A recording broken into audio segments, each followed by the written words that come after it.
অনেকে বলে তাল পিঠে মজার, আবার তাল যদি পিঠে হয় তাহলে কিন্তু তা মজার নয়। ওহ!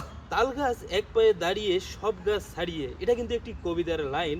এই কবিতাটা জানে না এমন কোনো মানুষ নেই। এটা এই সত্য। কবিতা নিয়ে একটি গান বানিয়ে শোনাবে আমাদের মাসুদ ভাই। একটি না, কও ১০-১৫টি। তাই দেখি যেমন বলেন শুনি। আধুনিক গান যদি তাল গাছ নিয়ে হয়, তাহাল গাছ এক পায়ে দাঁড়িয়ে, এরকম। আর যদি হাওয়াইয়ে সুরি হয়, তাহলে গাছ, এটা একটা সুর। আর এইটাই যদি রবীন্দ্রসঙ্গীতের সুরে হয় আর কি, রবীন্দ্রসঙ্গীত। তাল গাছ এক পায়ে দাঁড়িয়ে।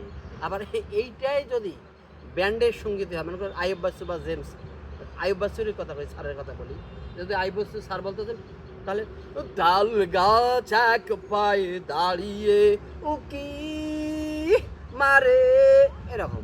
আর জেমস যদি কইতো তাহলে কিভাবে কইতো, এ তাল গাছ এই এক পায়ে, এরকম আর কি। আর এইটা যদি উচ্চাঙ্গ সঙ্গীতের সুরে হইতো, তাহলে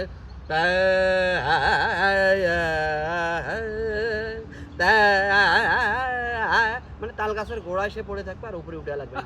ধন্যবাদ অসংখ্য সবাইকে। ধন্যবাদ। ক্যামেরাম্যান।